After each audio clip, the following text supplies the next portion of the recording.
Hi. Welcome.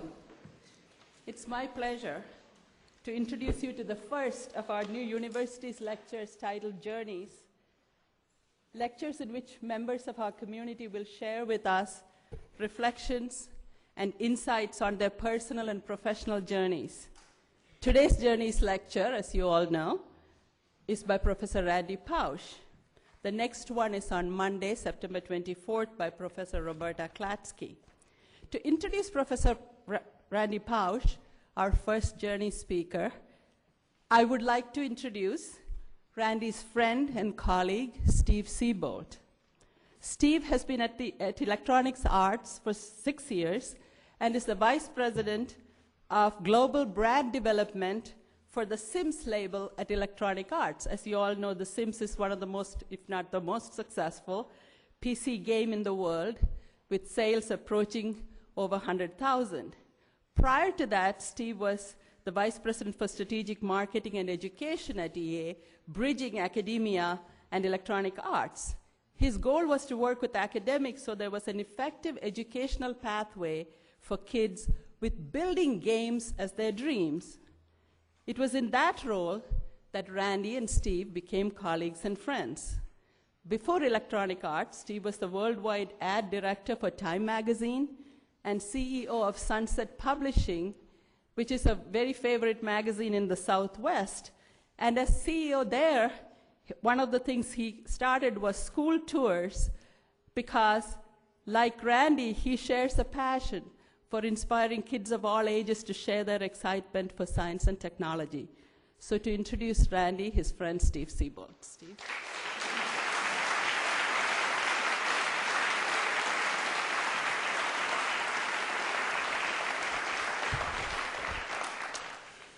Thank you very much. I don't mean to sound ingracious by correcting you, but given that our PR people are probably watching this on webcast, I'd catch heck if I went home and didn't say that it was 100 million units for The Sims.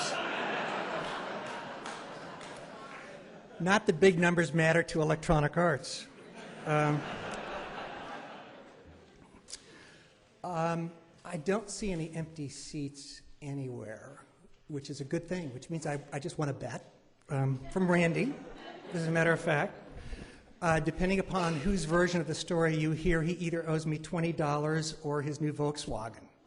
So I'll take the car. It's a pleasure to be here. Thank you very much. I'm going to start by covering Randy's academic credentials.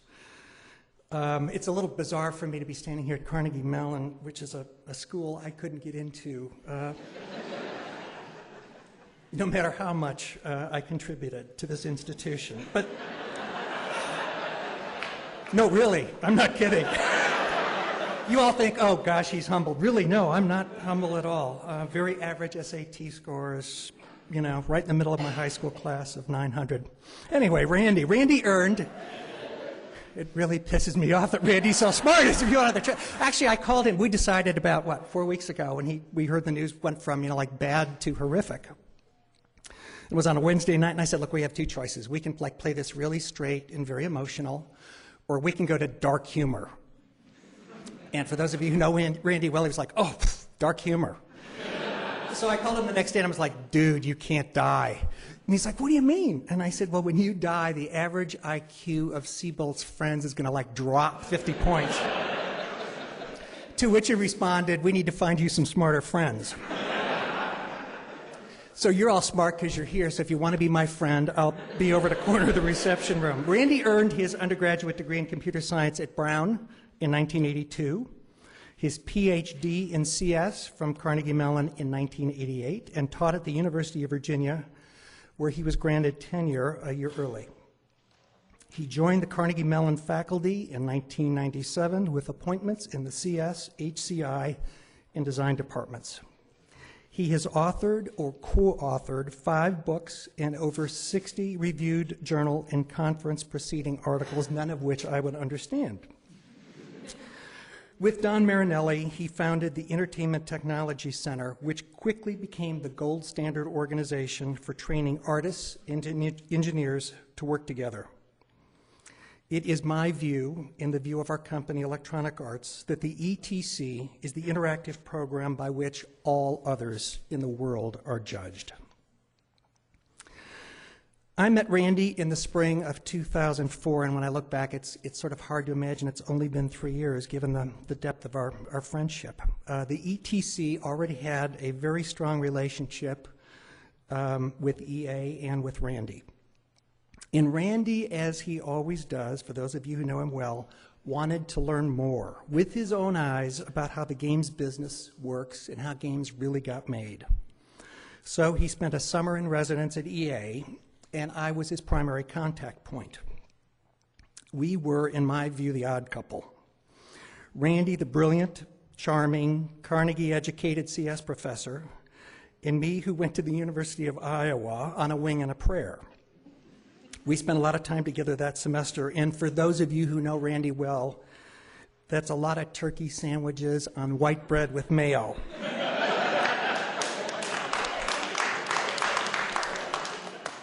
My kids tease me about being white. There's nobody more white than Randy.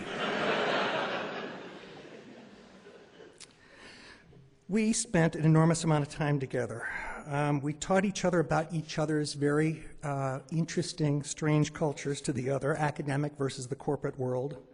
And we developed a deep friendship woven together with stories about our kids, our wives, our parents, as well as deep discussions about the paramount importance of integrity in everything you do, family first, religion, our shared joy in connecting people and ideas, in deploying money and influence to do good, and the importance of having a lot of laughs along the way. Randy's dedication to making the world a better place is self-evident to anyone who has crossed paths with him. Whether it's directly influencing students, creating organizations like the ETC, building tools like Alice, or doing what he probably does best, which is bridging cultures. As Bing Gordon, EA's chief creative officer, says of Randy, even more important than Randy's academic, philanthropic, and entrepreneurial accomplishments has been his humanity and the enthusiasm he brings to students and coworkers on a daily basis. For those of you who know Randy, Randy brings a particular zest for life and humor, even while facing death. To Randy, this is simply another adventure. It is my great honor to introduce Dylan, Logan, and Chloe's dad, Jay's husband, and my very dear friend, Dr. Randy Pausch.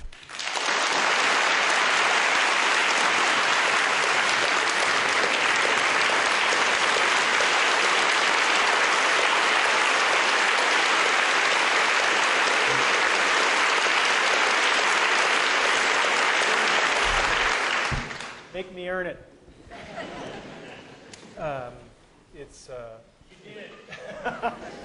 It's wonderful to be here. What Indira didn't tell you is that this lecture series used to be called The Last Lecture. If you had one last lecture to give before you died, what would it be? I thought, damn, I finally nailed the venue, and they renamed it. So, in case there's anybody who wandered in and doesn't know the backstory, my dad always taught me when there's an elephant in the room, introduce them. If you look at my CAT scans, there are approximately 10 tumors in my liver, and the doctors told me 3 to 6 months of good health left. That was a month ago, so you can do the math. I have some of the best doctors in the world, and microphone's not working? Then I'll just have to talk louder. All right. Is that good? All right. So that is what it is. We can't change it, and we just have to decide how we're going to respond to that. We cannot change the cards we are dealt, just how we play the hand. If I don't seem as depressed or morose as I should be, sorry to disappoint you.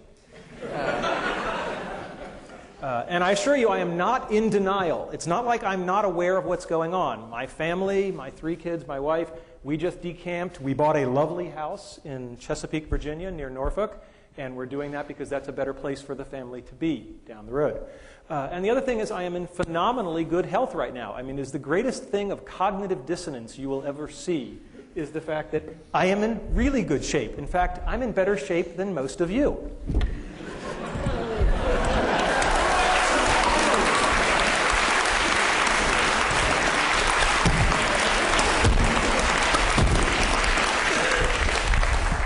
So anybody who wants to cry or pity me can come down and do a few of those, and then you may pity me.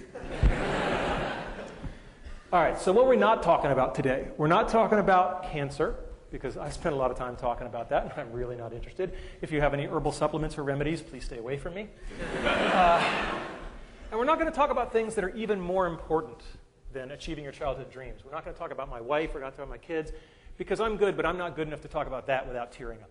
So we're just going to take that off the table. That's much more important.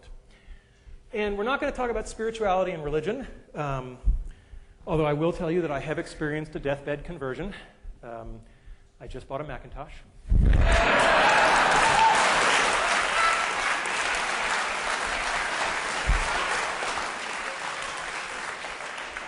Now, I knew I'd get 9% of the audience with that, but... All right, so what is today's talk about then? It's about my childhood dreams and how I've achieved them. I've been very fortunate that way. How I believe I've been able to enable the dreams, of others. And to some degree, lessons learned. I'm a professor. There should be some lessons learned. And how you can use the stuff you hear today to achieve your dreams or enable the dreams of others. And as you get older, you may find that enabling the dreams of others thing is even more fun. So what were my childhood dreams? Well, I had a really good childhood. I mean, no kidding around. I was going back through the family archives, and what was really amazing was I couldn't find any pictures of me as a kid where I wasn't smiling, right? And that was just a very gratifying thing. There was our dog, right? Aw, thank you. And there I actually have a picture of me dreaming. Right? And I did a lot of that, There's a lot of wake-ups, it was an easy time to dream. I was born in 1960, right? When you're 8 or 9 years old and you look at the TV set and men are landing on the moon, anything is possible. And that's something we should not lose sight of, is that the inspiration and the permission to dream is huge. So what were my childhood dreams? You may not agree with this list, but I was there. Being in zero gravity, playing in the National Football League, authoring an article in the World Book Encyclopedia. I guess you can tell the nerds early. Being Captain Kirk. Anybody here have that childhood dream? Not at CMU, no. I wanted to become one of the guys who won the big stuffed animals in the amusement park, and I wanted to be an Imagineer with Disney, right? These are not sorted in any particular order, although I think they do get harder, except for maybe the first one. Okay, so being in zero gravity. Now, it's important to have specific dreams. I did not dream of being an astronaut, because when I was a little kid, I wore glasses, and they told me, oh, astronauts can't have glasses. And I was like, I didn't really want the whole astronaut gig. I just wanted the floating. So, and as a child, prototype 0.0. But that didn't work so well. And it turns out that NASA has something called the Vomit Comet that they use to train the astronauts. And this thing does parabolic arcs. And at the top of each arc, you get about 25 seconds where you're ballistic, and you get about a rough equivalent of weightlessness for about 25 seconds. And there is a program where college students can submit proposals. And if they win the competition, they get to fly. And I thought that was really cool, and we had a team, and we put a team together, and they won, and they got to fly. And I was all excited because I was going to go with them. And then I hit the first brick wall, because they made it very clear that under no circumstances were faculty members allowed to fly with the teams. I know, I was heartbroken, right. I was like, but I worked so hard. And so I read the literature very carefully, and it turns out that NASA, it's part of their outreach and publicity program. And it turns out that these students were allowed to bring a local media journalist from their hometown.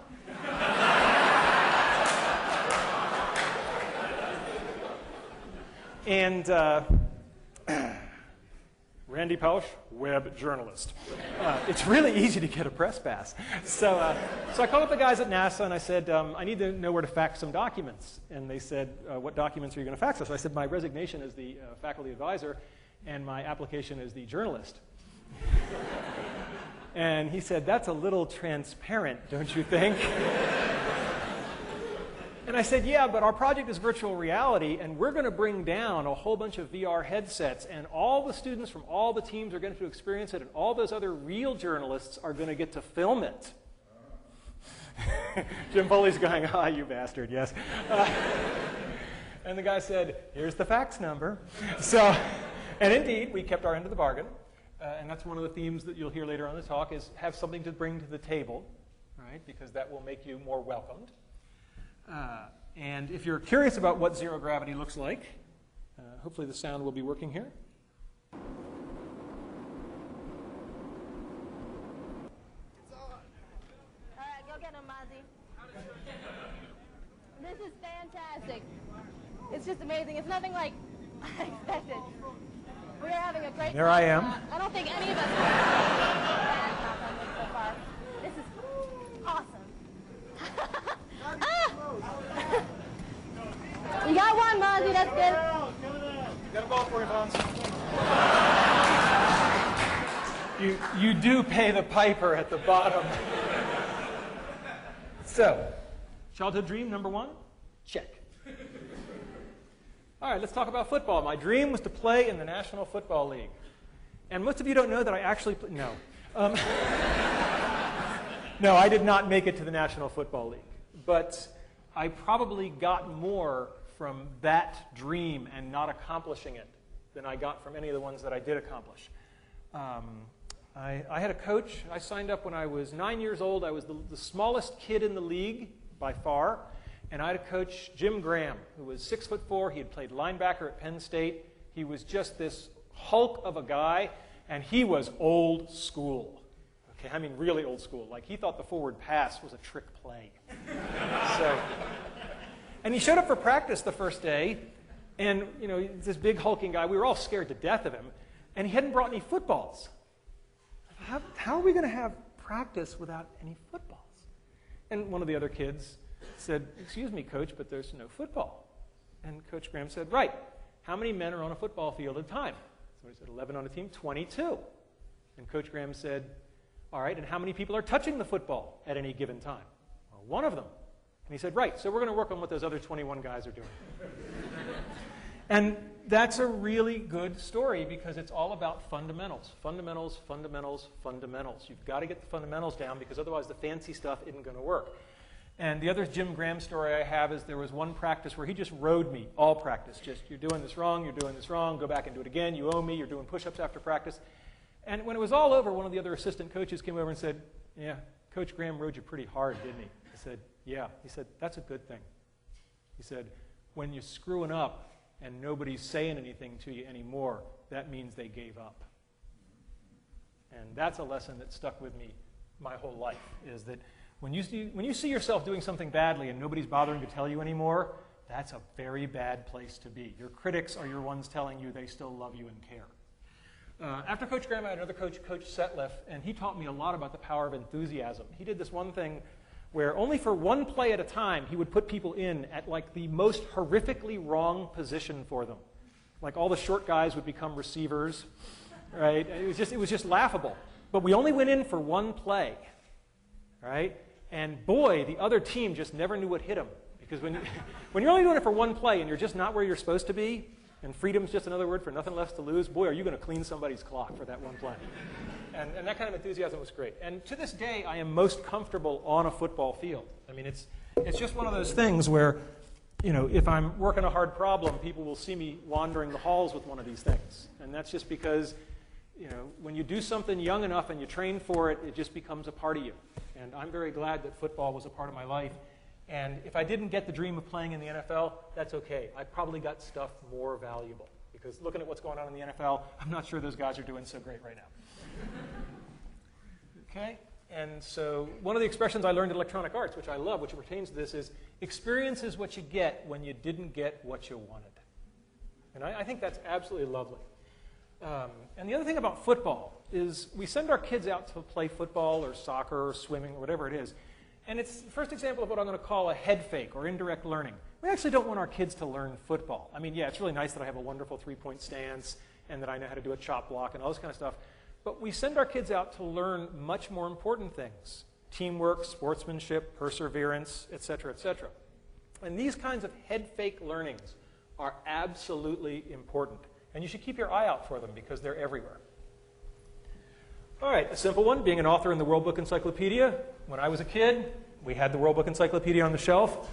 For the freshmen, this is paper. We used to have these things called books. And after I had become somewhat of an authority on virtual reality, but not like a really important one, so I was at the level of people the World Book would badger, they called me up and I wrote an article, and this is Caitlin Kelleher, and there's an article if you go to your local library where they still have copies of the World Book, look under V for virtual reality, and there it is. And all I have to say is that having been selected to be an author in the World Book Encyclopedia, I now believe that Wikipedia is a perfectly fine source for your information because I know what the quality control is for real encyclopedias. They let me in. All right, next one.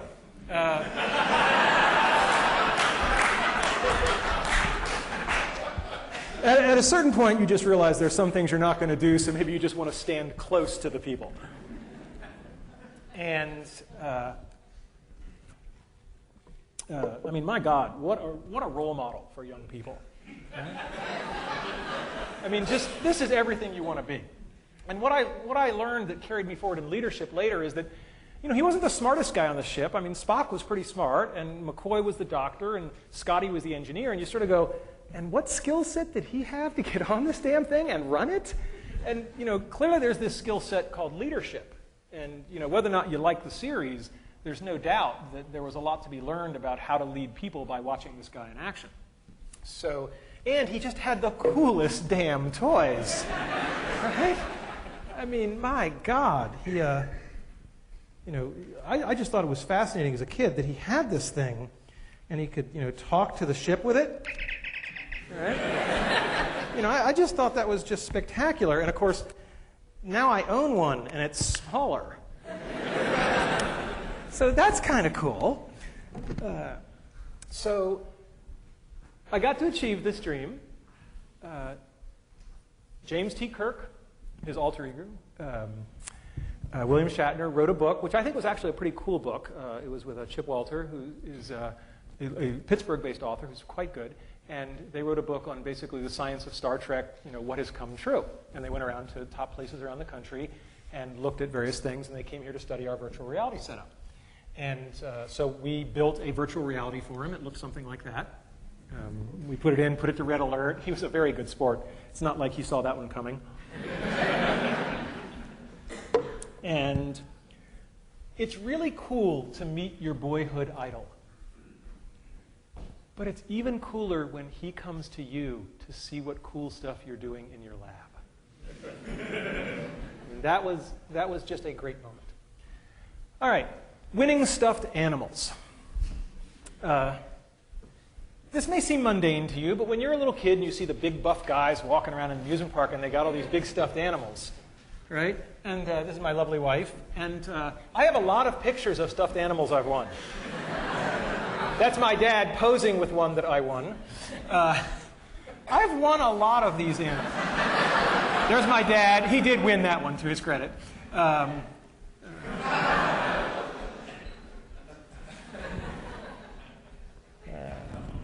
Right? And this was just a big part of my life and my family's life. But, you know, I can hear the cynics. You know, in this age of digitally manipulated things, maybe those bears really aren't in the picture with me, or maybe I paid somebody $5 to take a picture in the theme park next to the bear, and I said, how in this age of cynicism can I convince people? And I said, I know, I can show them the bears. Bring them out.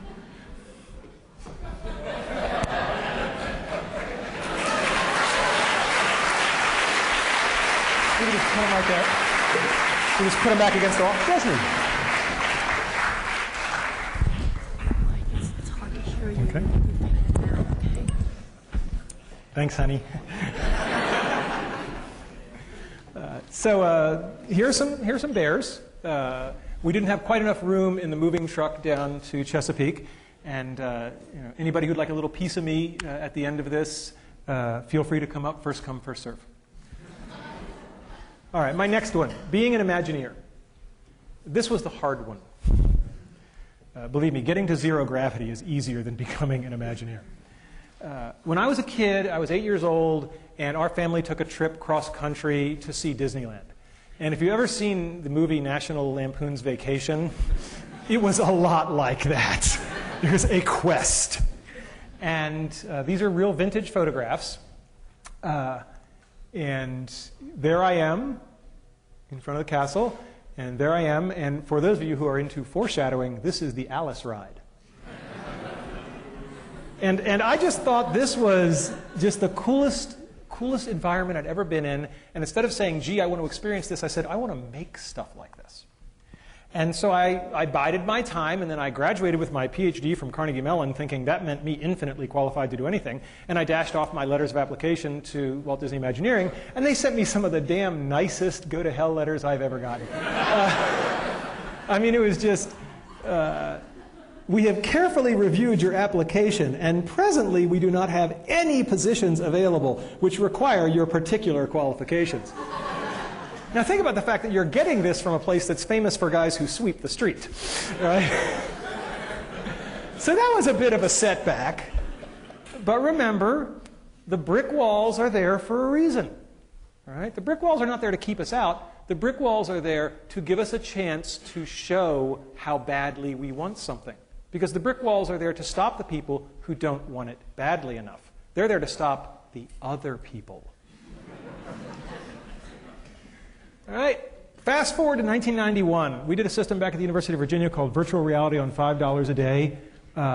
Just one of those unbelievable, spectacular things. I was so scared back in those days as a junior academic. Jim Foley's here, and I just love to tell this story. He knew my undergraduate advisor, Andy Van Dam, and I'm at my first conference, and I'm just scared to death. And this icon in the user interface community walks up to me and just out of nowhere just gives me this huge bear hug, and he says, that was from Andy. And that was when I thought, okay, maybe I can make it, all right? You know, maybe I do belong. And a similar story is that this was just this unbelievable hit because at the time everybody needed $500,000 to do virtual reality, and everybody felt frustrated. And we literally hacked together a system for about $5,000 in parts and made a working VR system. And people were just like, oh my God, it's like, you know, the Hewlett-Packard garage thing. This is so awesome. And so in giving this talk, in the room has just gone wild. And during the Q&A, a guy named Tom Furness, who was one of the big names in virtual reality at the time, he goes up to the microphone and he introduces himself. I didn't know what he looked like, but I sure as hell knew the name. And he asked a question. And I was like, I'm sorry, did you say you're Tom Furness? And he said, yes. I said, then I would love to answer your question, but first, will you have lunch with me tomorrow? And there's a lot in that little moment, right? There's a lot of humility, but also asking a person where he can't possibly say no.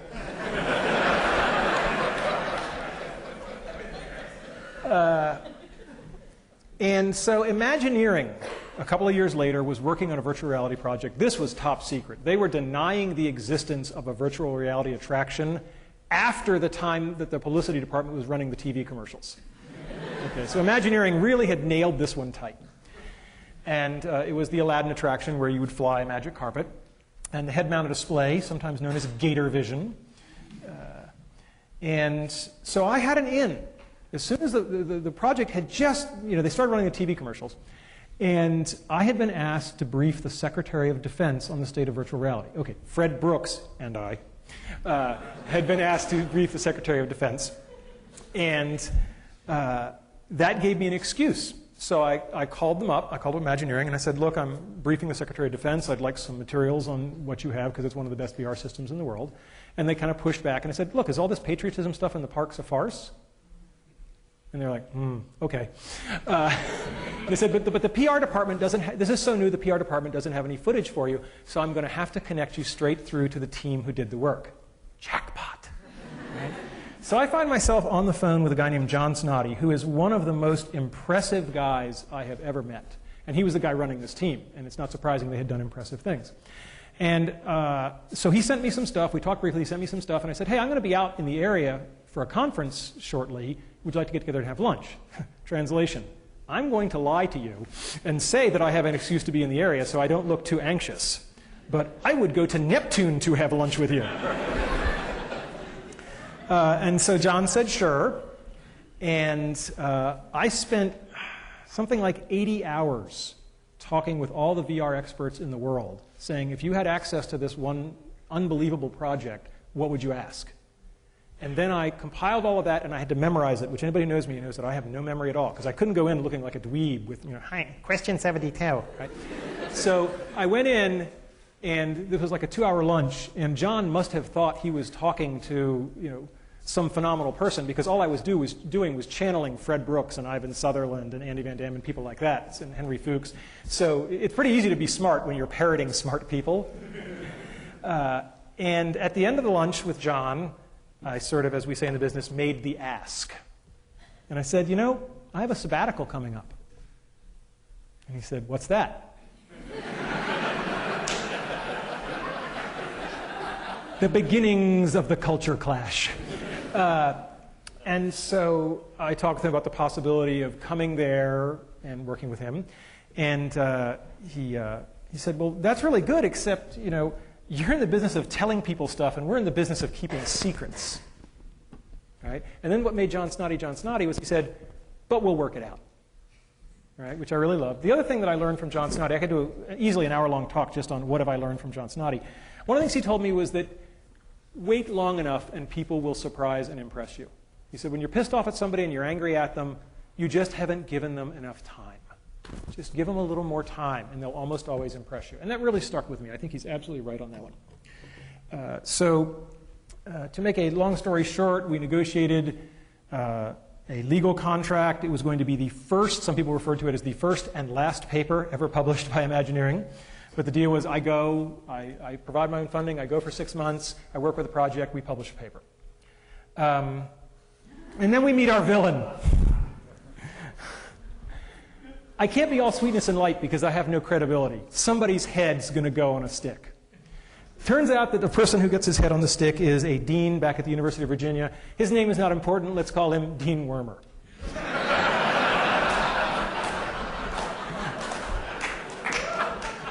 And Dean Wormer has a meeting with me where I say I want to do this sabbatical thing, and I've actually gotten the Imagineering guys to let an academic in, which is insane. I mean, if John hadn't gone nuts, this would never have been a possibility. This is a very secretive organization. And Dean Wormer looks at the paperwork and he says, well, it says they're going to own your intellectual property. And I said, yeah, we got the agreement to publish the paper. There is no other IP. I don't do patentable stuff. And he says, yeah, but you might. So deal's off, and just get them to change that little clause there, and then come back to me. I'm like, excuse me? And then I said to him, I want you to understand how important this is. If we can't work this out, I'm going to take an unpaid leave of absence, and I'm just going to go there, and I'm going to do this thing. And he said, hey, I might not even let you do that. I mean, you've got the IP in your head already, and maybe they're going to suck it out of you, so that's not going to fly either.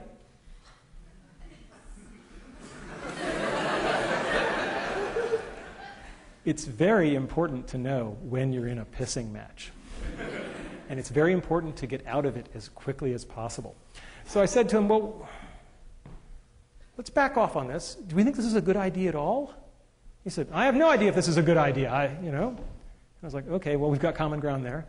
Then I said, well, is this really your call? Isn't this the call of the Dean of Sponsored Research, if it's an IP issue? And he said, yeah, that's true. I said, so if he's happy, you're happy? Yeah, then I'd be fine. Like Wile E. Coyote, a little. And I find myself in Gene Block's office, who's the most fantastic man in the world. And I start talking to Gene Block, and I say, let's start at the high level, since I don't want to have to back out again. So let's start at the high level. Do you think this is a good idea? He said, well, if you're asking me if it's a good idea, I don't have very much information. All I know is that one of my star faculty members is in my office, and he's really excited, so tell me more. Here's a lesson for everybody in administration. They both said the same thing. But think about how they said it. Right? I don't know. Well, I don't have much information, but one of my star faculty members is here, and he's all excited, so I want to learn more. They're both ways of saying I don't know, but boy, there's a good way and a bad way. So anyway, we got it all worked out. I went to Imagineering, sweetness and light, and all's well that ends well. Some brick walls are made of flesh. So I worked on the Aladdin project. It was absolutely spectacular. I mean, just unbelievable. Here's my nephew Christopher. This was the apparatus. You would sit on this sort of motorcycle type thing, and you would steer your magic carpet, and you would put on the head-mounted display. The head-mounted display was very interesting. It had two parts, and it was a very, very clever design. To get throughput through, the only part that touched the guest's head was this little cap, and everything else clicked onto it, all the expensive hardware. So you could replicate the caps because they were basically free to manufacture. And this is what I really did, as I was a cap cleaner during this sabbatical. I loved Imagineering. It was just a spectacular place. Just spectacular. Everything that I had dreamed. I love the model shop. People crawling around on things the size of this room that are just big physical models. It was just an incredible place to walk around and be inspired. I'm always reminded of when I went there and people said, do you think the expectations are too high? And I said, do you ever see the movie Charlie and the Chocolate Factory, Willy Wonka and the Chocolate Factory, where Gene Wilder says to the little boy Charlie, he's about to give him the chocolate factory, he says, well, Charlie, did anybody ever tell you the story of the little boy who suddenly got everything he ever wanted? Charlie's eyes get like saucers, and he says, no, what happened to him? Gene Wilder says, he lived happily ever after. Okay, so working on the Aladdin VR, I described it as a once in every 5 years opportunity, and I stand by that assessment. It forever changed me. It wasn't just that it was good work and I got to be a part of it, but it got me into the place of working with real people and real HCI, user interface issues. Most HCI people live in this fantasy world of white-collar laborers with PhDs and master's degrees, and until you got ice cream spilled on you, you're not doing field work, right? And more than anything else from John Snoddy, I learned how to put artists and engineers together, and that's been the real legacy. We published a paper, just a nice academic cultural scandal. When we wrote the paper, the guys at Imagineering said, well, let's do a nice big picture, like you would in a magazine. And the SIGGRAPH committee, which accepted the paper, it was like this big scandal. Are they allowed to do that? There was no rule. So we published the paper, and amazingly, since then, there's a tradition of SIGGRAPH papers having color figures on the first page. So I've changed the world in a small way. And then at the end of my 6 months, they came to me and they said, you want to do it for real? You can stay.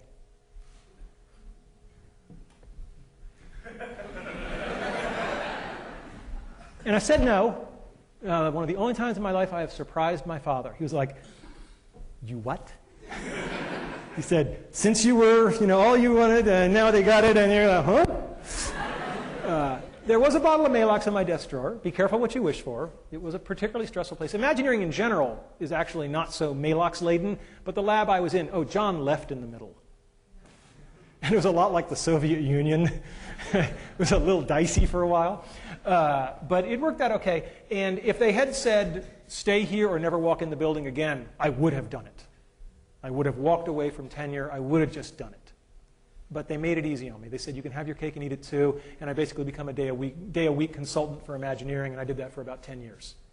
And that's one of the reasons you should all become professors. Right? Because you can have your cake and eat it too. Okay? I went on and consulted on things like Disney Quest, so there was the Virtual Jungle Cruise, and the best interactive experience I think ever done, and Jesse Schell gets the credit for this, Pirates of the Caribbean. Wonderful at Disney Quest. And so those are my childhood dreams. And, that's pretty good. I felt good about that. So then the question becomes, how can I enable the childhood dreams of others? And again, boy, am I glad I became a professor. What better place to enable childhood dreams? Maybe working at EA. I don't know. That'd probably be a good close second. But,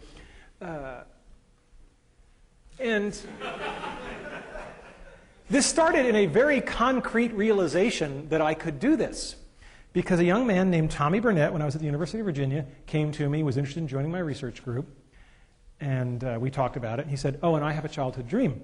Well, it gets pretty easy to recognize them when they tell you. And I said, yes, Tommy, what is your childhood dream? He said, I want to work on the next Star Wars film. Now, you got to remember the timing on this. Where is Tommy? Tommy is here today. What year would this have been? Your sophomore year? Oh. It was around 1993. Are you breaking anything back there, young man? Okay, all right. So in 1993, and I said to Tommy, you know they're probably not going to make those next movies.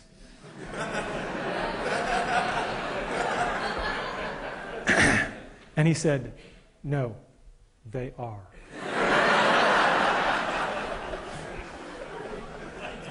And Tommy worked with me for a number of years as an undergraduate and then as a staff member. And then when I moved to Carnegie Mellon, every single member of my team came from Virginia to Carnegie Mellon, except for Tommy, because he got a better offer. And he did indeed work on all 3 of those films. And then I said, well, that's nice, but you know, one at a time is kind of inefficient. And people who know me know that I'm an efficiency freak.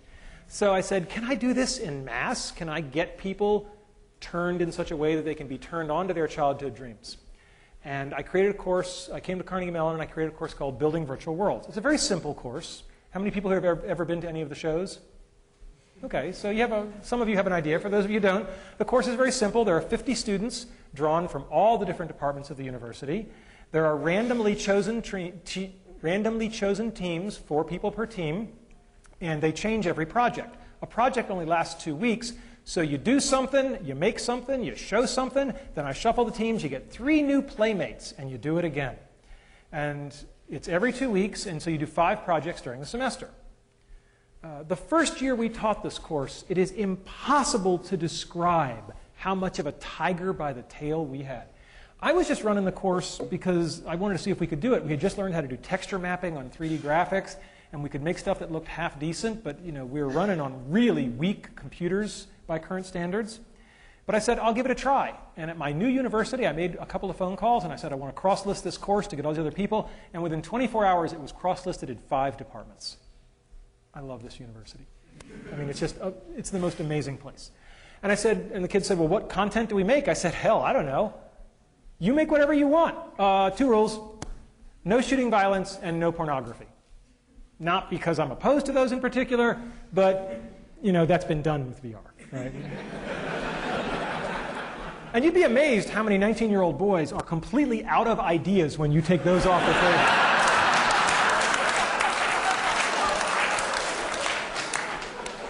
Anyway, so I taught the course. The first assignment, I gave it to them. They came back in 2 weeks, and they just blew me away.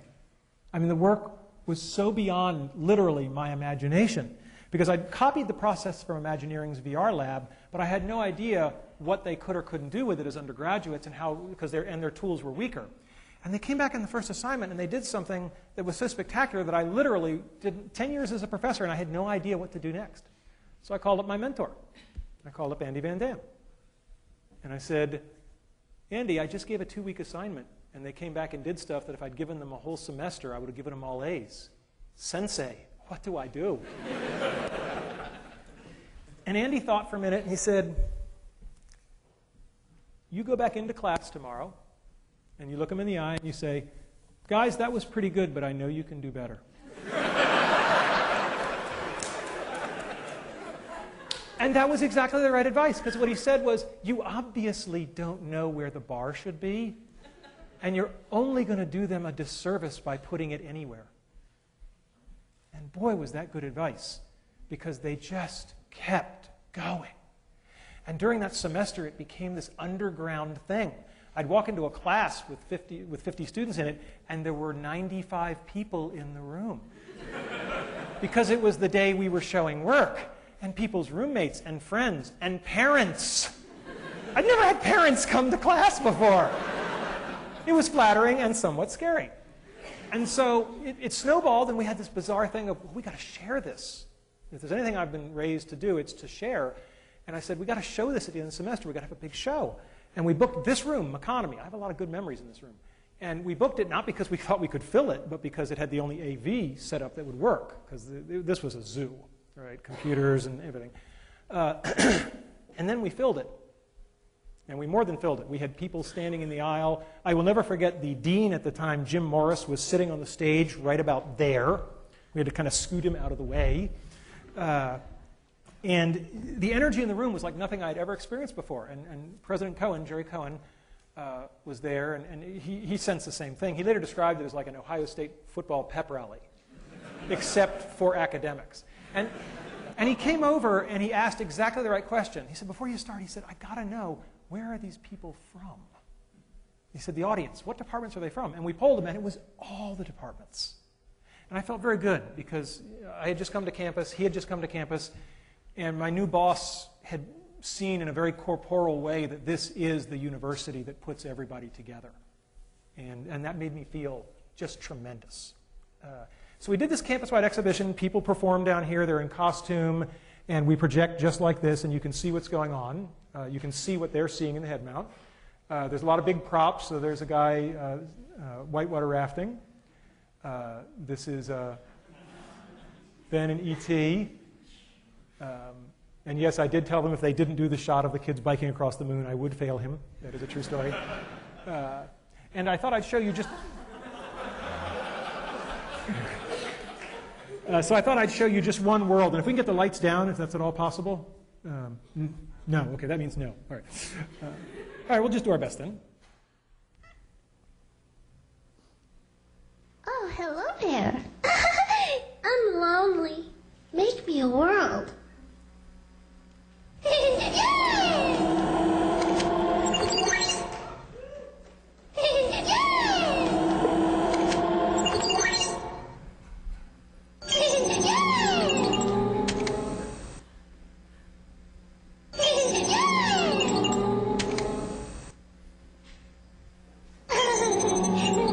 me some trees.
Now they're going to turn this on its head. Watch closely. The world doesn't want to go on to the next thing in the show. So she's ready to move on, and it's not.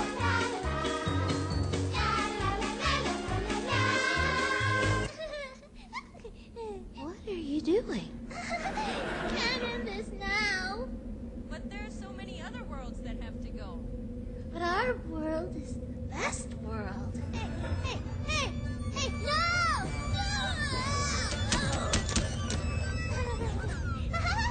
Here I am! We're gonna shut you down.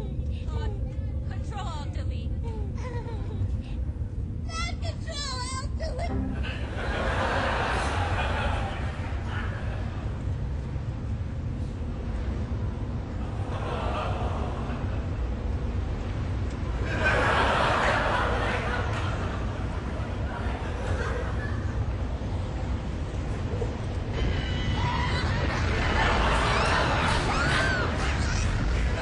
You left us. You left us.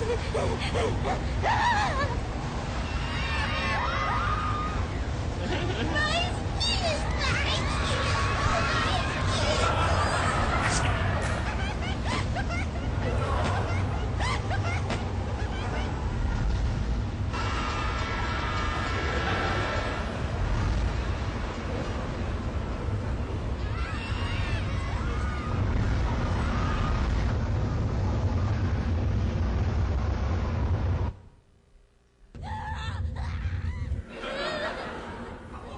We love you.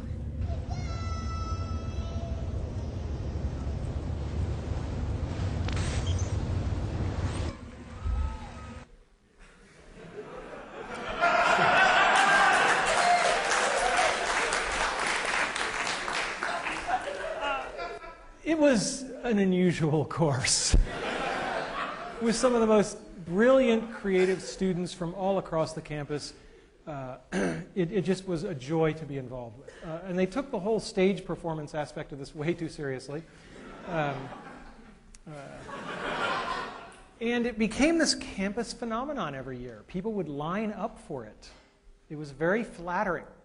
And it gave kids a sense of excitement of putting on a show for people who were then excited about it. And I think that that's one of the best things you can give somebody, the chance to show them what it feels like to make other people get excited and happy. I mean, that's a tremendous gift. We always tried to involve the audience, whether it was people with glow sticks or batting a beach ball around or driving. This is really cool. This technology actually got used at the Spider-Man 3 premiere in LA, so the audience was controlling something on the screen, so that's kind of nice. And I don't have a class picture from every year, but I dredged all the ones that I do have, and all I can say is that what a privilege and an honor it was to teach that course for something like 10 years. And all good things come to an end, and I stopped teaching that course about a year ago. People always ask me, what was my favorite moment? I don't know if you could have a favorite moment, but boy, there's one I'll never forget. This was a world with, I believe, a roller skating ninja. And one of the rules was that we performed these things live, and they all had to really work, and the moment it stopped working, we went to your backup videotape. And this was very embarrassing. So we have this ninja on stage, and he's doing this roller skating thing, and the world, it did not crash gently. And I come out, and I believe it was Steve Audio, wasn't it? Was it? Where is he? Okay, where's Steve? Ah, my man, Steve Audio. And talk about quick on your feet, right? I say, Steve, I'm sorry, but your world has crashed, and we're going to go to videotape. And he pulls out his ninja sword and says, I am dishonored! Wah! And just drops.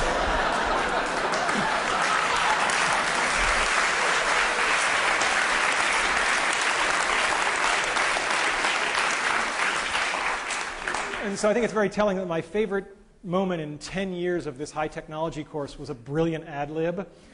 And then when the videotape is done and the lights come up, he's lying there lifeless and his teammates drag him off. It was really a fantastic moment. And the course was all about bonding. People used to say, well, you know, what's going to make for a good world? I said, I can't tell you beforehand, but right before they present it, I can tell you if the world's good just by the body language. If they're standing close to each other, the world is good. All right? And BVW was a pioneering course, and I won't bore you with all the details, but it wasn't easy to do. And I was given this when I stepped down from the ETC, and I think it's emblematic. If you're going to do anything that's pioneering, you will get those arrows in the back, and you just have to put up with it. I mean, everything that could go wrong did go wrong, but at the end of the day, a whole lot of people had a whole lot of fun. When you've had something for 10 years that you hold so precious, it's the toughest thing in the world to hand it over. And the only advice I can give you is find somebody better than you to hand it to. And that's what I did. There was this kid at the VR studio way back when. And you didn't have to spend very long in Jesse Schell's orbit to go, the force is strong in this one. And one of my two greatest accomplishments, I think, for Carnegie Mellon were that I got Jessica Hodgins and Jesse Schell to come here and join our faculty. And I was thrilled when I could hand this over to Jesse. And to no one's surprise, he has really taken it up to the next notch. And you know, the course is in more than good hands, it's in better hands. But it was just one course. And then we really took it up a notch. And we created what I would call the Dream Fulfillment Factory. Don Marinelli and I got together, and with the university's blessing and encouragement, we made this thing out of whole cloth that was absolutely insane, should never have been tried. All the sane universities didn't go near this kind of stuff, creating a tremendous opportunistic void. So the Entertainment Technology Center was all about artists and technologists working in small teams to make things. It was a 2-year professional master's degree. And Don and I were two kindred spirits. We're very different. Anybody who knows us knows that we're very different people. And we like to do things in a new way. And the truth of the matter is that we're both a little uncomfortable in academia. I used to say that I'm uncomfortable as an academic because I come from a long line of people who actually worked for a living. So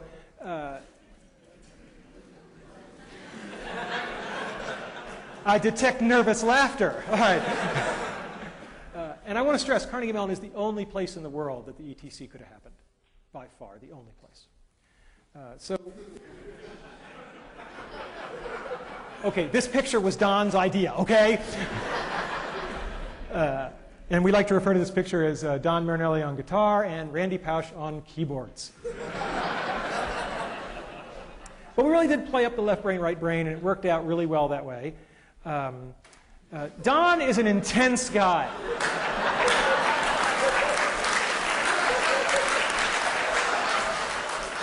And Don and I shared an office.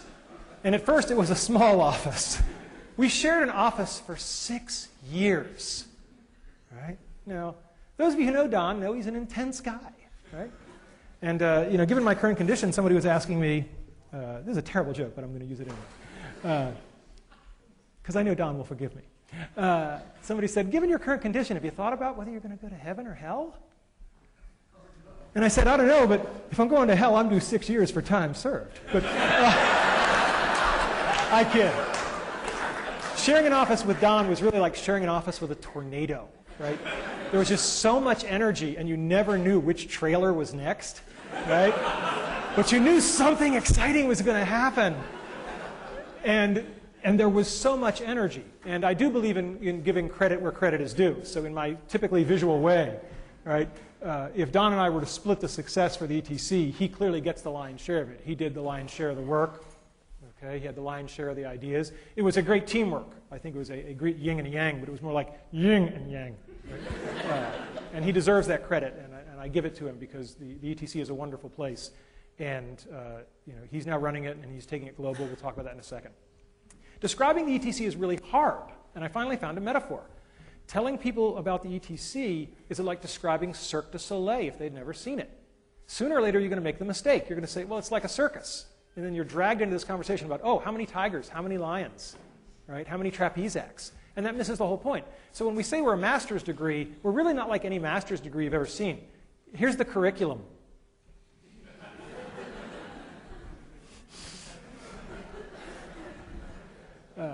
The curriculum ended up looking like this. All I want to do is visually communicate to you that you do 5 projects in building virtual worlds, then you do 3 more. All of your time is spent in small teams making stuff. None of that book learning thing. Don and I had no patience for the book learning thing. It's a master's degree. They already spent 4 years doing book learning. Right? By now, they should have read all the books. The keys to success were that Carnegie Mellon gave us the reins. Completely gave us the reins. We had no deans to report to. We reported directly to the provost, which is great because the provost is way too busy to watch you carefully. We were given explicit license to break the mold. It was all project-based. It was intense. It was fun. And we took field trips. Every spring semester in January, we'd take all 50 students in the first-year class, and we'd take them out to shots at Pixar. We'd take them to Pixar, Industrial Light and Magic. And, of course, when you got guys like Tommy there acting as host, right, it's pretty easy to get entree to these places. So we did things very, very differently. The kind of project students would do, we did a lot of what we'd call edutainment. We developed a bunch of things with the Fire Department of New York, a network simulator for training firefighters, using video game-ish type technology to teach people useful things. That's not bad. Companies did this strange thing. They put in writing, we promise to hire your students. I've got the EA and Activision ones here. I think there are now, how many? 5? I was going to say, Drew knows, I bet. So there are 5 written agreements. I don't know of any other school that has this kind of written agreement with any company. And so that's a real statement. And these are multiple-year things. So they're agreeing to hire people for summer internships that we have not admitted yet. That's a pretty strong statement about the quality of the program.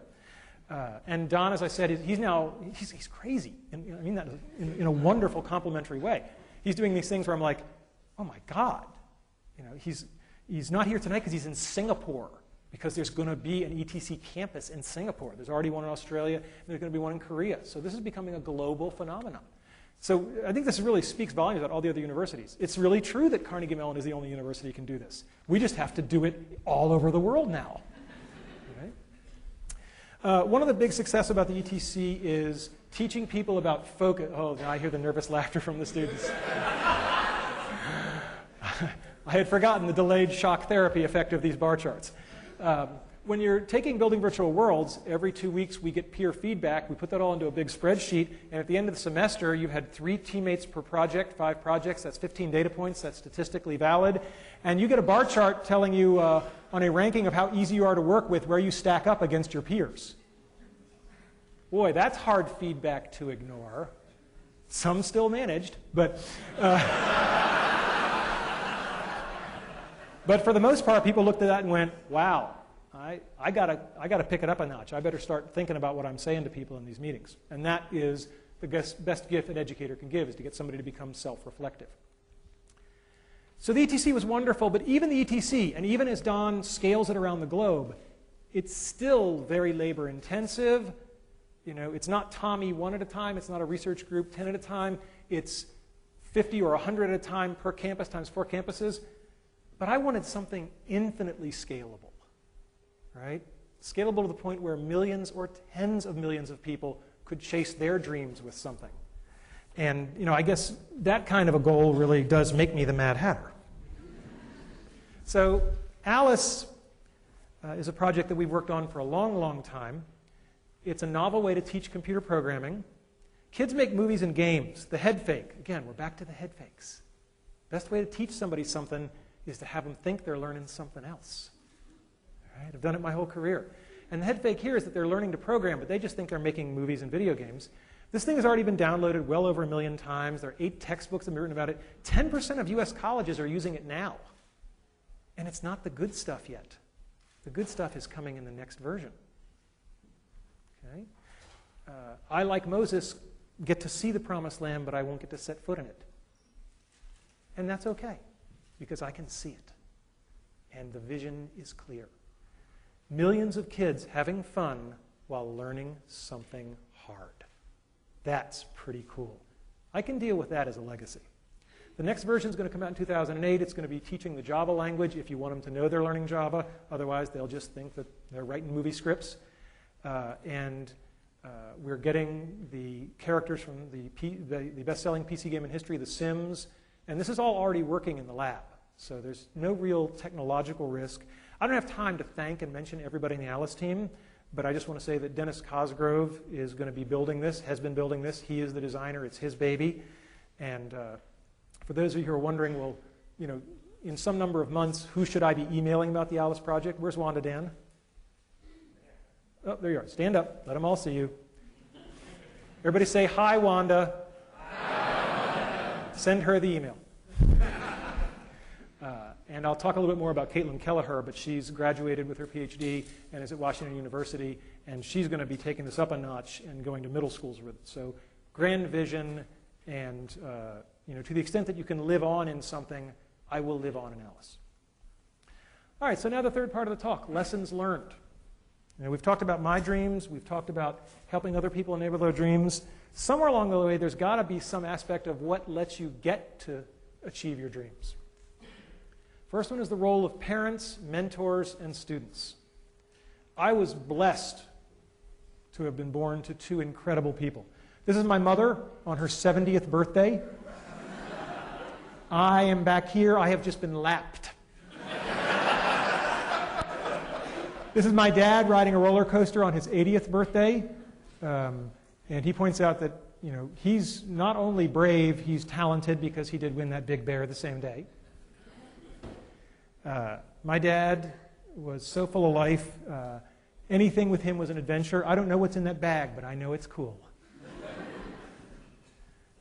My dad dressed up as Santa Claus, but he also did very, very significant things to help lots of people. This is a dormitory in Thailand that my mom and dad underwrote, and every year about 30 students get to go to school who wouldn't have otherwise. This is something my wife and I have also been involved in heavily. And these are the kind of things that I think everybody ought to be doing, helping others. But the best story I have about my dad is, unfortunately, my dad passed away a little over a year ago. And when we were going through his things, he had fought in World War II in the Battle of the Bulge. And when we were going through his things, we found out he had been awarded the Bronze Star for Valor. My mom didn't know it. In 50 years of marriage, it had just never come up. My mom. Mothers are people who love you even when you pull their hair. I have two great mom stories. When I was here studying to get my PhD and I was taking something called the theory qualifier, which I can definitively say is the second worst thing in my life after chemotherapy. And I was complaining to my mother about how hard this test was and how awful it was. And she just leaned over and she patted me on the arm and she said, "We know how you feel, honey. And remember, when your father was your age, he was fighting the Germans."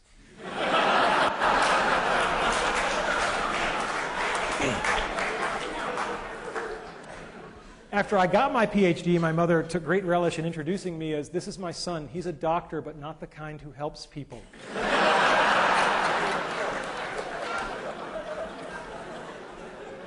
These slides are a little bit dark, but when I was in high school, I decided to paint my bedroom. I'd always wanted a submarine and an elevator. And the great thing about this...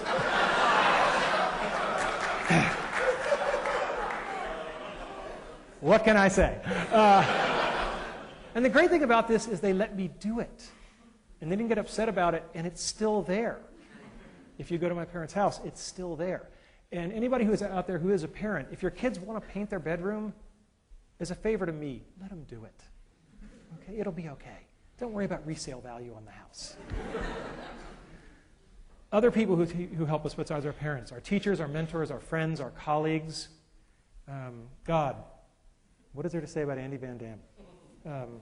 When I was a freshman at Brown, he was on leave. And all I heard about was this Andy Van Dam, who was like a mythical creature, like a centaur, but like a really pissed off centaur. And everybody was like really sad that he was gone, but kind of more relaxed. And I found out why, because I started working for Andy. I was a teaching assistant for him as a sophomore, and I was quite an arrogant young man. And I came in to some office hours, and of course it was 9 o'clock at night, and Andy was there at office hours, which is your first clue as to what kind of professor he was. And I come bounding in, and I'm going to save the world. There are all these kids waiting for help. Da-da-da-da-da-da. And afterwards, Andy literally Dutch uncle. He is Dutch, right? He Dutch uncled me, and he put his arm around my shoulders, and we went for a little walk, and he said, "Randy, it's such a shame that people perceive you as so arrogant. Because it's going to limit what you're going to be able to accomplish in life." What a hell of a good way to word "you're being a jerk." Right? He doesn't say you're a jerk. He says people are perceiving you this way, and he says the downside is it's going to limit what you're going to be able to accomplish. When I got to know Andy better, the beatings became more direct. But I could tell you Andy stories for a month. But the one I will tell you is that when it came time to start thinking about what to do after graduating from Brown, it had never occurred to me in a million years to go to graduate school, just out of my imagination. It wasn't the kind of thing people from my family did. We got, say, what do you call them, jobs. So, and Andy said, "No, don't go do that. Go get a PhD, become a professor." And I said, "Why?" He said, "Because you're such a good salesman that any company who gets you is going to use you as a salesman, and you might as well be selling something worthwhile, like education."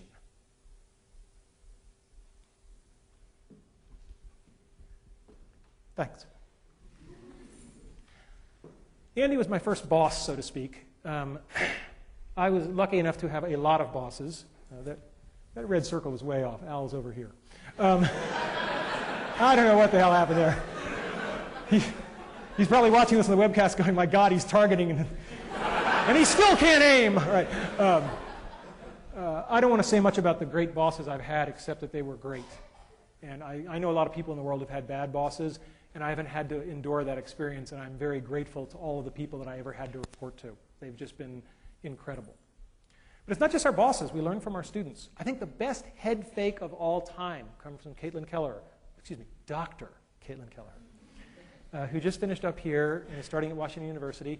And she looked at Alice when it was an easier way to learn to program, and she said, "Yeah, but why is that fun?" I was like, "Well, because I'm a compulsive male, like to make the little toy soldiers move around by my command, and that's fun." She was like, And she was the one who said, no, we'll just approach it all as a storytelling activity.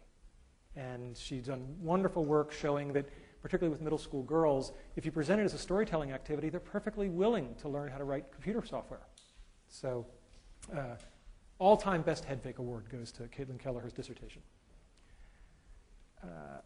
President Cohen, when I told him I was going to do this talk, he said, please tell them about having fun, because that's what I remember you for. And I said, I can do that, but it's kind of like a fish talking about the importance of water. I mean, I don't know how to not have fun, right? I'm dying and I'm having fun. And I'm going to keep having fun every day I have left, because there's no other way to play it, right? So my next piece of advice is, you just have to decide if you're a Tigger or you're an Eeyore. I think I'm clear where I stand on the great Tigger-Eeyore debate. Never lose the childlike wonder.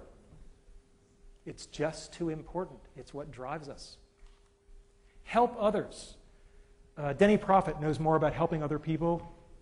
He's forgotten more than I'll ever know. He's taught me by example how to run a group, how to care about people. M.K. Haley, I have a theory that people who come from large families are better people because they've just had to learn how to get along. M.K. Haley comes from a family with 20 kids. Yeah, unbelievable. And she always says it's kind of fun to do the impossible. When I first got to Imagineering, she was one of the people who dressed me down. And she said, I understand you've joined the Aladdin Project. What can you do? And I said, well, I'm a tenured professor of computer science. And she said, well, that's very nice, Professor Boy, but that's not what I asked. I said, what can you do?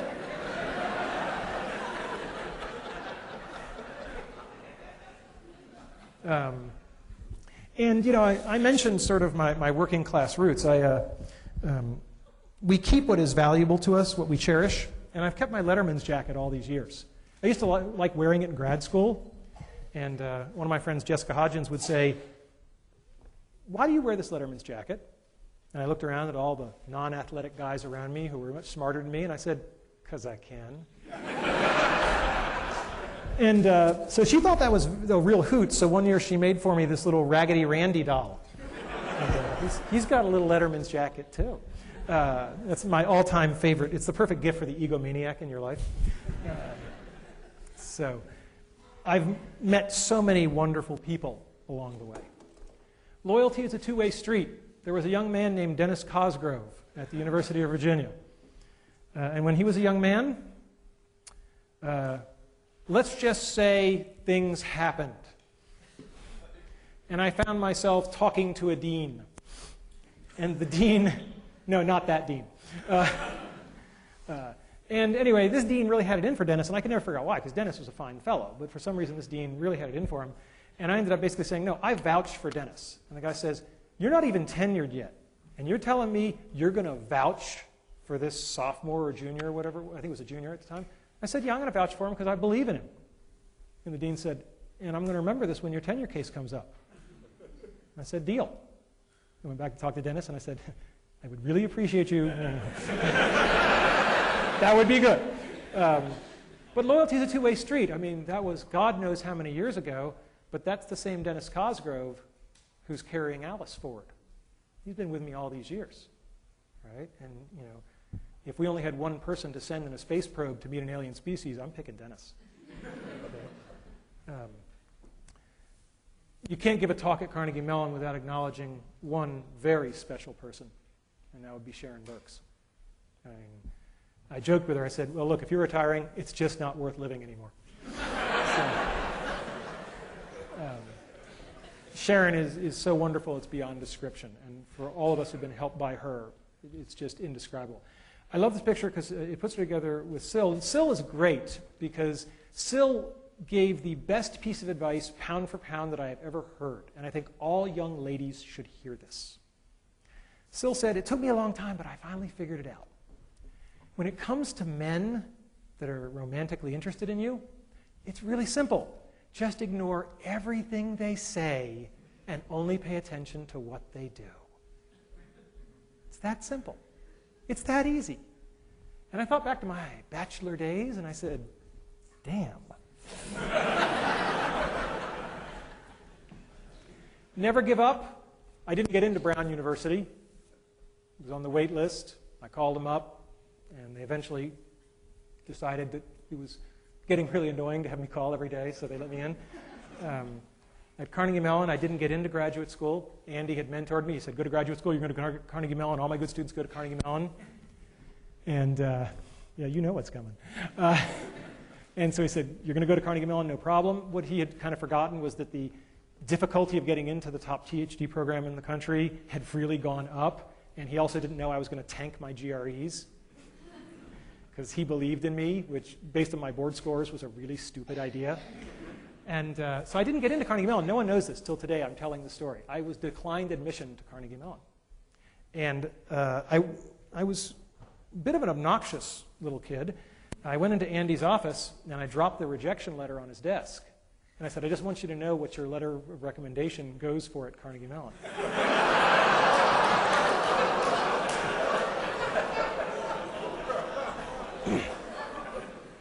And before the letter had hit his desk, his hand was on the phone, and he said, I will fix this.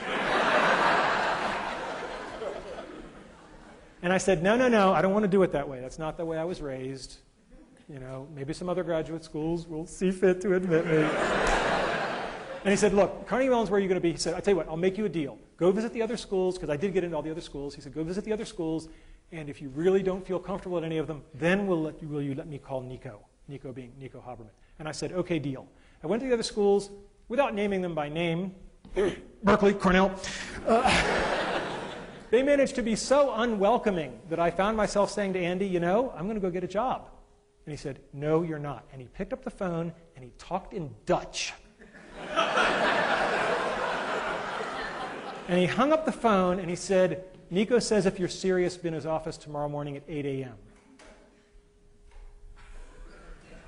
And for those of you who know Nico, this is really scary.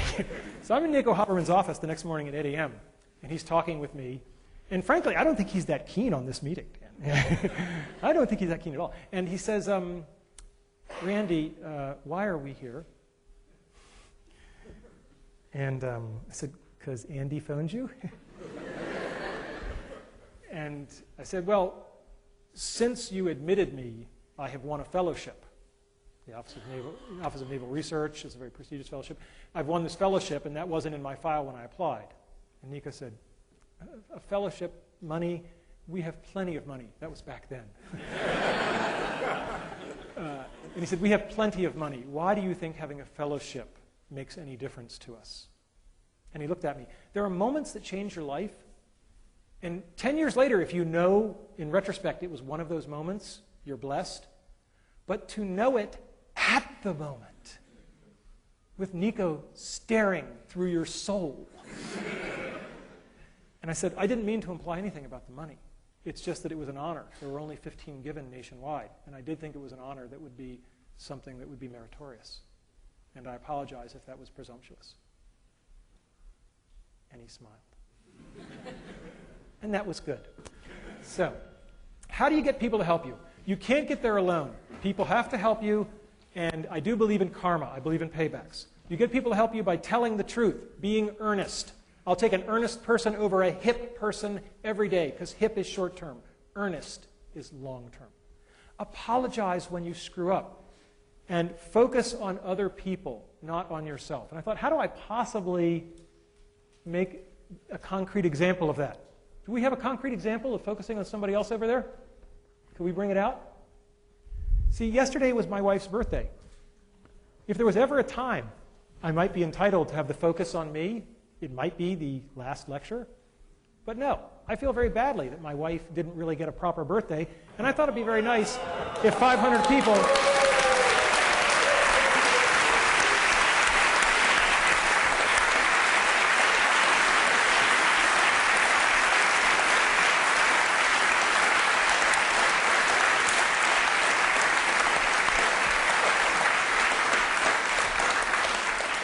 Happy birthday to you. Her name is Jay. Happy birthday to you. Happy birthday, dear Jay. Happy birthday to you.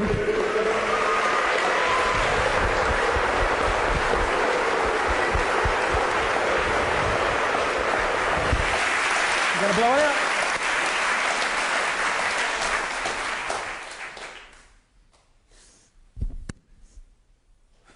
All right.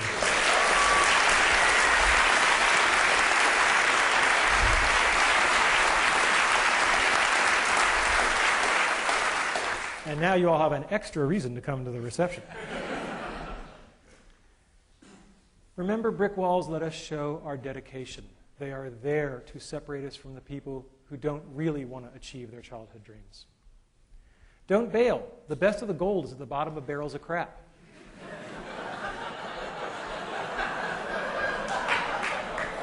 What Steve didn't tell you was the big sabbatical at EA. I'd been there for 48 hours, and they loved the ETC. We were the best. We were the favorites. And then somebody else pulled me aside and said, oh, by the way, we're about to give $8 million to USC to build a program just like yours. We're hoping you could help them get it off the ground.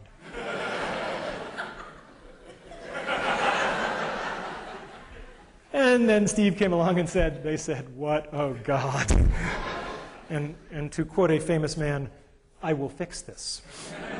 And he did. Steve has been an incredible partner, and we have a great relationship, personal and professional, and he has certainly been point man on getting a gaming asset to help teach millions of kids, and that's just incredible. But it certainly would have been reasonable for me to leave 48 hours into that sabbatical, but it wouldn't have been the right thing to do. And when you do the right thing, good stuff has a way of happening. Get a feedback loop and listen to it. Your feedback loop can be this dorky spreadsheet thing I did, or it can just be one great man who tells you what you need to hear. The hard part is the listening to it. Anybody can get chewed out. Right? It's the rare person who says, oh my God, you're right, as opposed to, no, wait, the real reason is, right? We've all heard that. When people give you feedback, cherish it and use it. Show gratitude. When I got tenure, I took all of my research team down to Disney World for a week. And one of the other professors at Virginia said, how can you do that? I said, these people just busted their ass and got me the best job in the world for life. How could I not do that? Right? Don't complain, just work harder. Right? It's a picture of Jackie Robinson. It was in his contract not to complain, even when the fans spit on him. Right? Be good at something. It makes you valuable. Work hard. People, I got tenure a year early, as Steve mentioned. Junior faculty members used to say to me, wow, you got tenure early. What's your secret? I said, it's pretty simple. Call me any Friday night in my office at 10 o'clock and I'll tell you. Find the best in everybody. One of the things that John Snoddy, as I said, told me is that you might have to wait a long time, sometimes years, but people will show you their good side. Just keep waiting, no matter how long it takes. No one is all evil. Everybody has a good side. Just keep waiting. It will come out. And be prepared. Luck is truly where preparation meets opportunity. So today's talk was about my childhood dreams, enabling the dreams of others, and some lessons learned. But did you figure out the head fake? It's not about how to achieve your dreams. It's about how to lead your life. If you lead your life the right way, the karma will take care of itself. The dreams will come to you. Have you figured out the second head fake? Talk's not for you. It's for my kids. Thank you all. Good night.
Thank you, everyone. I'd like to thank all of you for coming. This really means a lot, I know, to Randy. He had this fear even up till yesterday that there wouldn't be anyone in the room. I know. I'm the other Randy. That's been my role here for the past 10 years, ever since Randy Pausch came here on the faculty. And what I mean by that is I introduce myself. I'm Randy Bryant from computer science. I go, oh, Randy from CS. You're the one that does all that cool stuff of building virtual worlds and teaching children how to program. And I go, no, sorry. That's the other Randy. I'm the wrong one. Sorry, I'm just like a dull nerd. So, but I'm very pleased today to be able to sort of run a brief series of ways in which we want to recognize Randy for his contributions he's made to Carnegie Mellon, to computer science, and to the world at large. So we have it will be a brief program. We have a few people I'll be bringing up one after the other. I'm sort of the MC here. So first I'd like to introduce, or you've already met, Steve Siebel from Electronic Arts.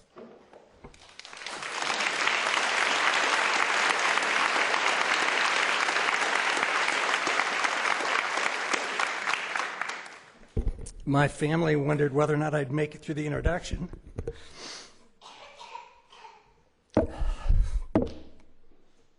And I did that, but I might not do so well now. So bear with me. As Randy mentioned, he and I, Carnegie Mellon and Electronic Arts, share a particular passion about nurturing young girls and trying to encourage young girls to stay with math and stay with science. Every geek in the world shouldn't be a guy. You know, it's such a twist of fate that there's so many people that are worried about offshoring, and at the same time companies are forced to offshore. There are fewer and fewer students entering computer science, and the numbers of women entering computer science just keeps dropping like a rock. There are way too few Caitlins in this world. And Caitlin, we need so many more of you. And with that in mind, Electronic Arts has endowed a scholarship fund. It's the Randy Pausch Endowed Scholarship Fund, established in 2007 by EA, in honor of Randy's leadership and contribution to education, computer science, digital entertainment, and his commitment to women and technology. This scholarship will be awarded annually to a female undergraduate CMU student who demonstrates excellence in computer science and a passion in the pursuit of a career in video games. Randy, we're so honored to do this in your name.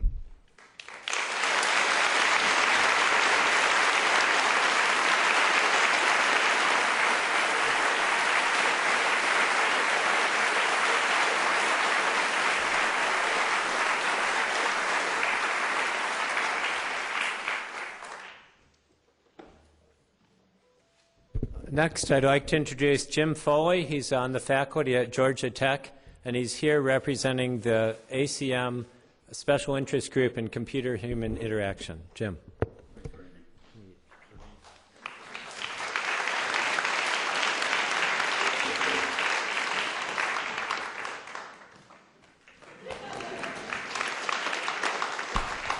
That was for Jim. ACM, the Association for Computing Machinery, is a group of about 100,000 computing professionals. One of their special areas of interest is computer-human interaction.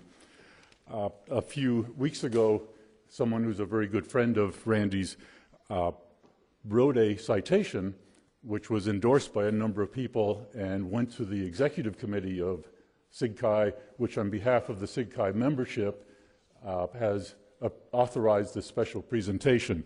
The citation was written by Ben Schneiderman and worked on then by Jenny Priest and Ben Peterson and endorsed by a whole bunch of your friends and now from the executive committee. So let me read to you the citation. Special Award for Professional Contributions.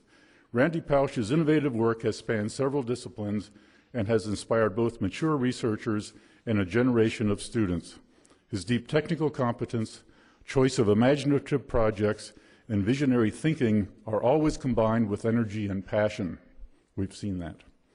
From his early work on the Simple User Interface Toolkit to his current work on 3D Alice programming language, he has shown that innovative tool design enables broad participation in programming, especially by women and minorities. Randy Pausch's vigorous commitment to engaging students at every level with compelling and intellectually rigorous projects and his appealing lecture style are a role model for every teacher and lecturer. Yes, yes, yes. His work has helped to make team project experiences and educational computing research more common and respected. As a National Science Foundation Presidential Young Investigator, a Lilly Foundation Teaching Fellow, co-founder of the CMU ET Center, and a consultant for Disney Imagineering and EA, Randy's done pioneering work in combining computing, interface design, and emotionally rich experiences. For these and many other contributions, the ACM SIGCHI Executive Council is proud to present to Randy Pausch this special award for professional contributions.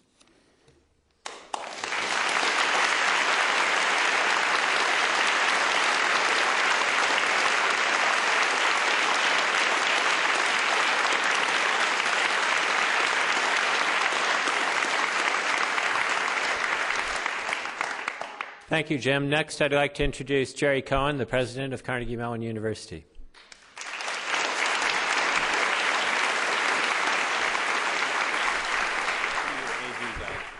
What? Oh, is that right? Yeah. Okay. Thank you, other Randy. This Randy, you're traveling heavy, buddy. This is... Many of us have been thinking about and talking about how we could recognize you on this campus in a way that is lasting and fitting in terms of what you meant to this university. A lot of people have been involved in this.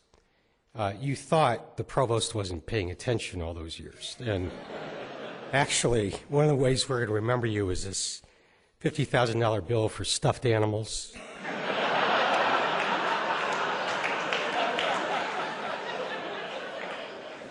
$47,862.32 for pizza. You've made great contributions, Randy. We really appreciate it. One thing we could not do, regrettably, is figure out a way to capture the kind of person you are. Your humanity, what you've meant to us as a colleague, as a teacher, as a student, and as a friend. There's just no way to capture that. There is our memories, however, and there's a way to remember you every day as people walk this campus. So we've come up with an idea. You've done great things for this campus and for computer science and for the world. Certainly Alice will live on. But the one we're going to focus on right now is what you've done to connect computer science with the arts. It was remarkable, it was stunning, it's had enormous impact, and it will last, I dare say, forever. So to recognize that, we are going to do the following. And good job, Elder Randy.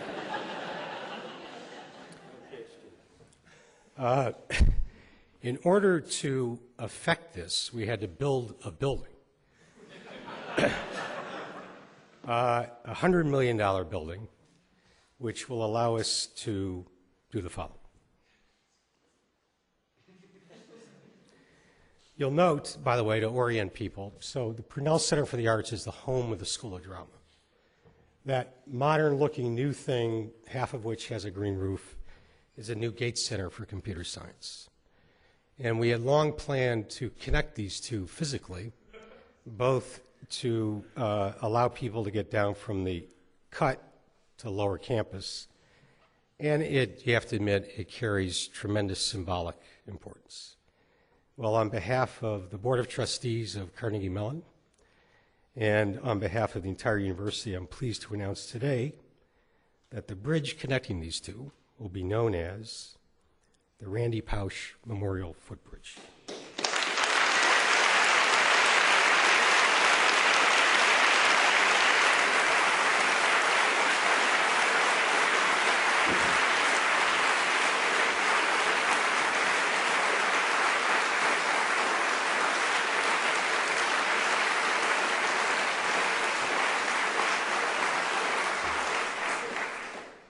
Now, actually, based on your talk today, we're thinking now about putting a brick wall at either end and let students see what they could do with it.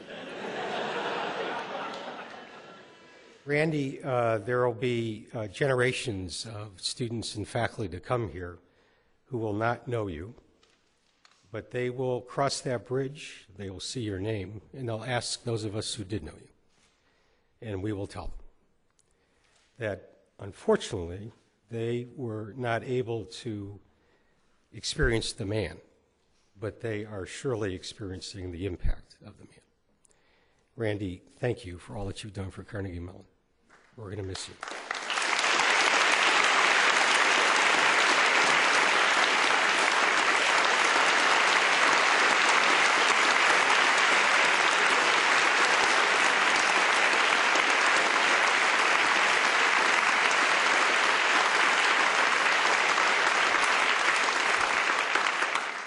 So every good show needs a closing act, and so to do that, I'll invite up Andy Van Dam.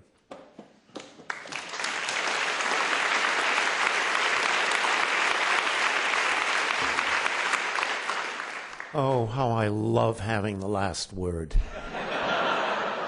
But to have to go on after that fabulous show, I don't know whether that was good planning. Well, I started in Brown in 1965, and it has been my privilege and great joy not just to teach thousands of undergraduates and some graduates, but also to work one-on-one with a couple hundred of them. And over 35 have followed me into teaching, I'm proud to say. Out of those best and brightest, it was very clear that Randy would stand out. He showed great promise early on, and a passion about our field and about helping others that you've seen amply demonstrated today. It was matched by fierce determination and by persistence in the face of all brick wall odds. And you've heard a lot about that and seen that demonstrated as he fights this terrible disease. Like the elephant's child, however, he was filled with satiable curiosity. You remember that. And what happened to the elephant's child? He got spanked by all of his relations, and you've heard some of that. He was brash. He had an irrepressible, raucous sense of humor, which led to the fantastic showmanship that you saw today. He was self-assured, occasionally to the point of outright cockiness, and stubborn as a mule. And I'm a Dutchman, and I know from stubbornness. The kind way to say it is he had an exceedingly strong inner compass. And you've seen that demonstrated over and over again. Now, having been accused of many such traits myself, I rather thought of them as features, not bugs. Having had to learn English the hard way, I was a fanatic about getting students to speak and write correct English from the get-go. And Randy the Mouth had no problem with that. But he did have one problem, and I'm having a problem with my machine here. Here we go. And that was another part of my fanaticism, which dealt with having American students learn about foreign cultures, and specifically about food cultures, and more specifically yet, about Chinese food cultures. So I would take my students to this wonderful Chinese restaurant where they cooked off the menu using a Chinese menu, and I tried to get Randy to sample this. But would Mr. White Bread touch that stuff? Absolutely not. And worse, he refused to learn to eat with chopsticks. I was chairman at the time, and I said, Randy, you know, I'm not going to let you graduate if you don't learn to eat with chopsticks. It's a requirement. Didn't you see that? You, of course, didn't believe that. And so it came time for graduation, and I handed him his diploma. And this was the picture one of my friends took. And what you see is Randy opening his diploma to show it to his parents, and there was an autographed copy of the menu in Chinese and no diploma.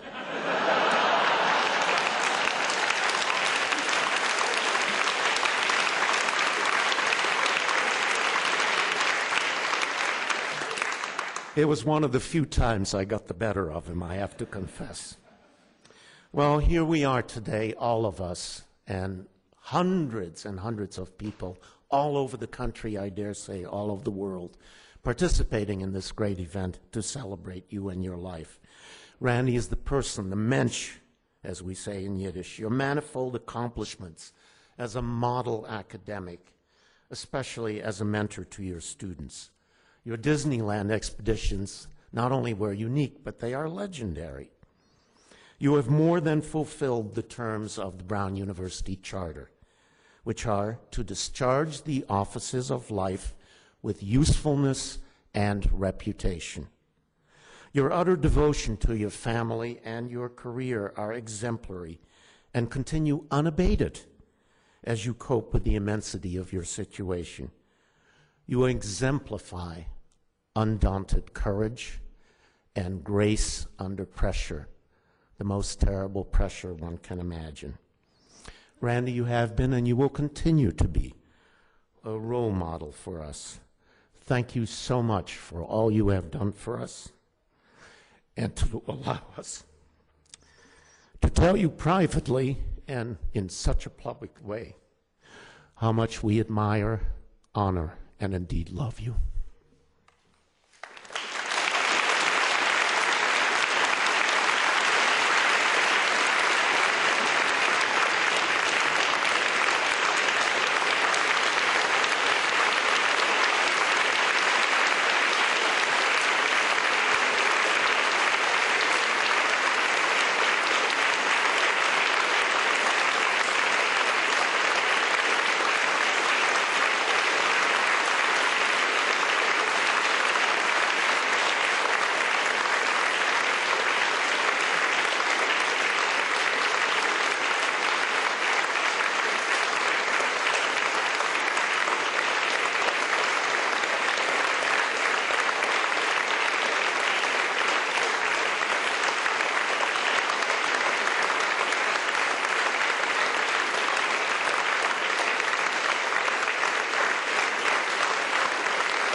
And now I'd like to invite you to make your way to the Newell Simon Hall atrium where we'll have a reception. Thank you very much.